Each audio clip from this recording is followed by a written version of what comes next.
Good day, I'm Stephen McHugh, and this is your JIS News for Wednesday, June 29, 2022. Government will not seek an extension of the State of Public Emergency SOE in St. Catherine, which ends on Friday. Minister of National Security Dr. Horace Chang made the announcement yesterday while speaking in Parliament. He says the crime situation in St. Catherine has improved significantly since the SOE was declared, giving the security forces the space to carry out targeted interventions. We'll allow the current 14 days to expire, and the security forces have pledged to use whatever current tools they have, and to make strategic deployment to maintain the status quo. The security minister says the situation will continue to be assessed, and the country will be advised if there is a need to reinstate a state of emergency in the parish. In the meantime, Minister Chang says government is reviewing the emergency powers regulations to ensure that all provisions are in keeping with the Constitution. This comes in response to the court's recent ruling in the case of Roshane Clark versus the Attorney General of Jamaica.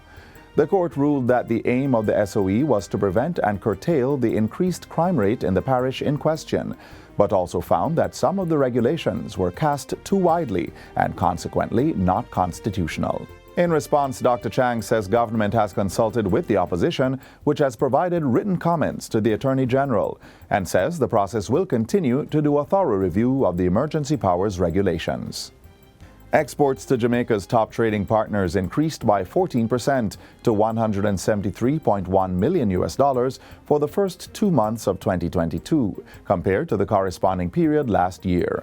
The country's top trading partners are the United States of America, the United Kingdom, Canada, Puerto Rico, and Finland. A report from the Statistical Institute of Jamaica, Statin, indicates that the January and February outturn to these areas was largely attributed to higher exports of bunker C fuel oil and turbo A1 fuel to the USA.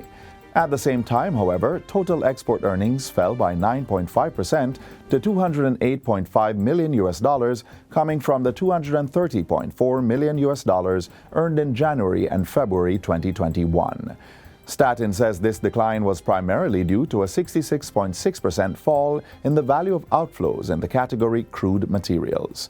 Domestic exports, which accounted for 84.6% of total outflows, declined by 11.8%, largely attributed to an 80.6 percentage point fall in the export of alumina.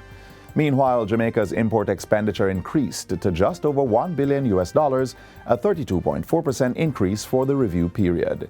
Statin says this was due to increased spending on all categories of imported goods. 20,000 students ages 16 to 20 are to benefit from training and certification through a Global Services Sector GSS High School Immersion Bootcamp. The free training program is being implemented through a partnership between the GSS project and One-on-One Educational Services. It begins July 11 and will run for 2 months under the theme YES, Youth Empowered Skills to Careers Unlocked. Interested persons are invited to register at gss.onexl.co. Live and pre-recorded classes will be delivered virtually.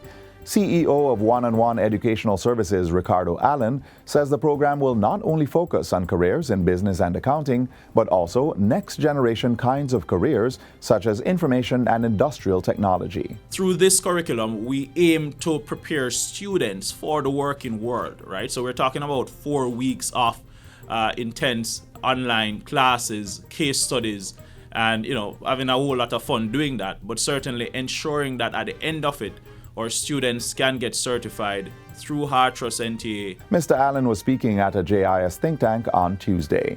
He says once the enhanced job readiness curriculum is completed, the bootcamp phase of the program will come into effect. We're talking about an intense workshop with our students led by industry experts, PricewaterhouseCoopers, PwC, right? Those are the accounting folks. We're talking about Jamaica Public Service, right? They focus on electrical engineering. We're going to be ensuring that the students understand power generation and so on. The University of Technology Jamaica, UTech, will provide support to the program by helping students understand how to start a business. Additionally, Microsoft will teach participants about cloud computing.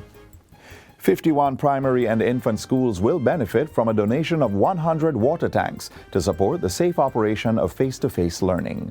The 1,000-gallon tanks, along with fixtures and fittings, are being donated by the United States Southern Humanitarian Command Program through the National Education Trust, NET. During a handover ceremony at Jamaica College on Tuesday, Education Minister Fable Williams said select schools in St. Catherine, Kingston, and St. Andrew would be among the first to receive tanks.